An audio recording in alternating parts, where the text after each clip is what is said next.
नमस्कार दोस्तों, कैसे हैं आप सब? आई होप आप सब बहुत ही अच्छे होंगे और जमकर पढ़ाई कर रहे होंगे। आप सभी का स्वागत है सब्जेक्टिव के महातांडव सीरीज में। आज के इस वीडियो हम समाजशास्त्र के ऑल बीबीआई सब्जेक्टिव क्वेश्चन लेकर आए हैं जो कि 9 फरवरी को एग्जाम होने वाला है। उनके लिए बहुत ही इंपॉर्टेंट है और ये सेट हमारा 1 है। इसमें जितने भी प्रश्न है वो मोस्ट इंपॉर्टेंट है चेक बोर्ड एग्जाम 2026 के लिए। तो आप लोग इस वीडियो पर बने रहें, स्किप नहीं कीजिएगा। चलिए, पहला जो हम देखेंगे अति लघुत्तरीय प्रश्न, ठीक ना? पहला अति लघुत्तरीय प्रश्न नंबर क्या है कि समुदाय की परिभाषा दें। मोस्ट इम्पोर्टेंट बीबीआई प्रश्न है, तो आप सब याद जरूर कीजिएगा, ठीक ना? तो सामुदायिक एक ऐसा सामाजिक समूह होता है जो एक निश्चित भू क्षेत्र पर निवास करता है तथा यह समूह हम की भावना से प्रेरित होता है। आप सब देखिए, समझिए कि समुदाय एक ऐसा सामाजिक समूह होता है जो कि एक निश्चित जो है भू क्षेत्र पर, मतलब कि जमीन पर निवास करता है, समझे? तथा यह समूह क्या करता है, हम की जो भावना से प्रेरित रहता है। ठीक, आई होप आप समझ गए होंगे। अगले प्रश्न नंबर 2।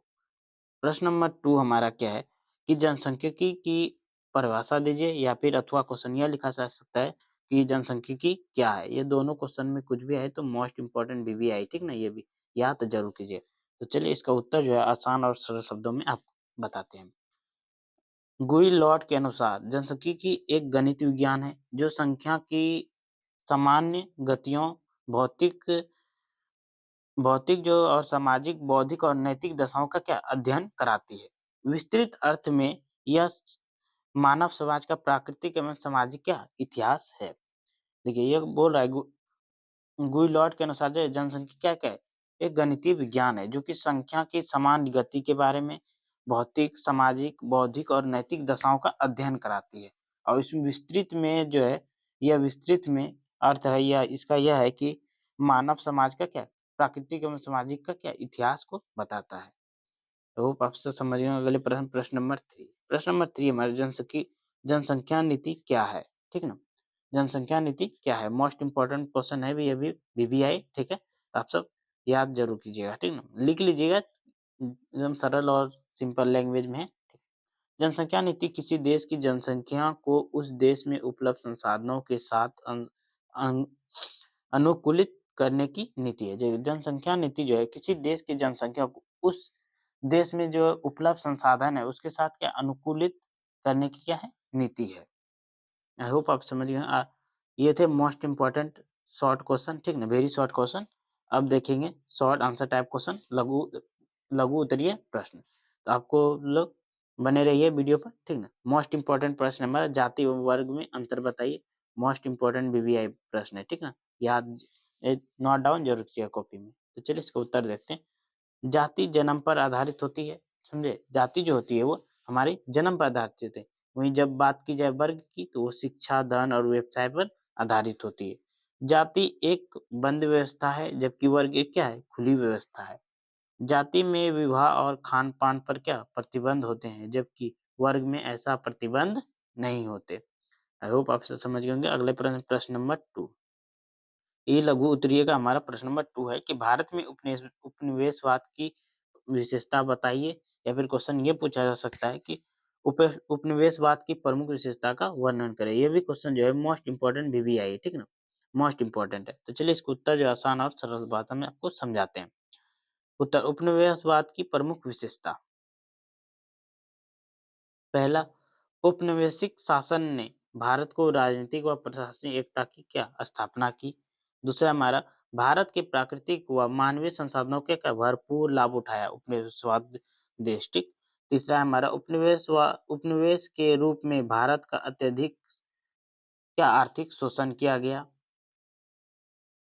चौथा है हमारा, भारत की जनता के प्रति भेदभाव की नीति अपनाते हुए उन्होंने क्या अधिकारों से क्या क्या वंचित रखा गया भारतीय अधिकारियों को। पाँचवाँ हमारा पॉइंट है, औपनिवेशिक हितों को पूर्ति हेतु रेल, सड़क, डाक एवं संचार के साधनों का क्या विकास किया। ये क्या इसका उपनिवेशवाद का विशेषता था। अगले प्रश्न नंबर 3। प्रश्न नंबर 3 हमारा है कि भारत में जनसंख्या वृद्धि के परिणामों को उजागर कीजिए। मोस्ट इंपोर्टेंट क्वेश्चन है, बीबीए देख लीजिए 2015 और 24 में पूछा गया। तो चलिए, इसका भी आंसर जो हम आसान और सरल शब्दों में आपको बताते हैं। तो भारत में जनसंख्या वृद्धि के परिणाम, ठीक। पहला, वस्तुओं की मांग की क्या असंतुलन हो गया।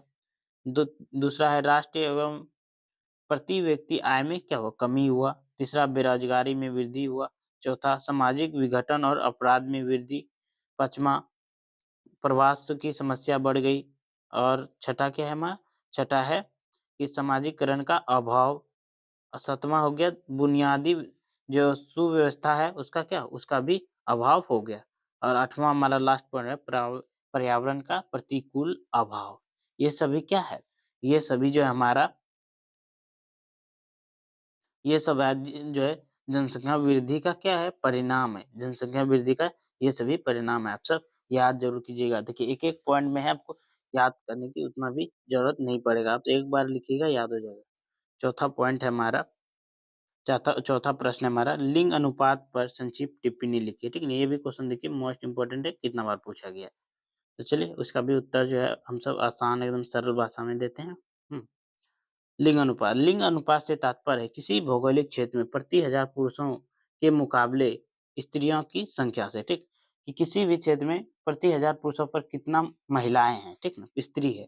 भारत में स्त्री की तुलना पुरुषों की संख्या अधिक है, ऐतिहासिक आंकड़े। ठीक, देखिए भारत में जो है स्त्रियों की तुलना में क्या है, पुरुषों की संख्या क्या है, अधिक है। सन 1901 में स्त्री औसत 1000 पुरुष पर 1972 महिला थी।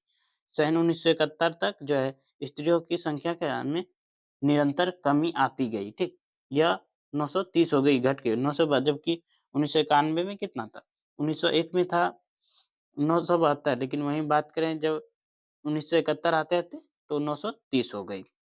और लास्ट हमारा 2011, 2011 में जो है स्त्रियों की संख्या क्या, 1000 पुरुषों पर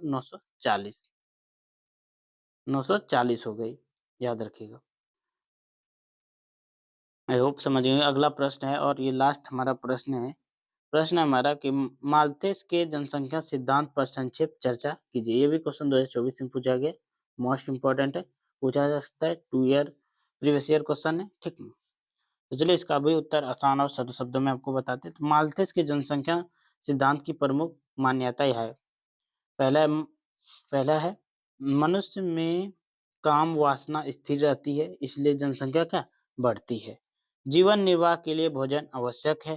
कृषि में उत्पादन ह्रास का नियम लागू होता है।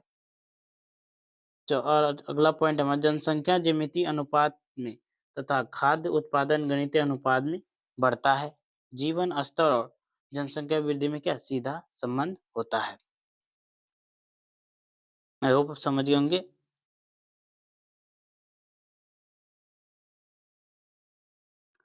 तो बताइए आप सबको ये वीडियो कैसा लगा। अगर आप सबको ये वीडियो अच्छा लगा तो वीडियो को लाइक कीजिएगा, चैनल को सब्सक्राइब कीजिएगा और ज़्यादा से ज़्यादा बच्चों तक शेयर कीजिएगा, क्योंकि जो भी बच्चे का सोशियोलॉजी है उनके लिए क्या बहुत ही मस्ट है, बहुत ही इंपॉर्टेंट क्वेश्चन है।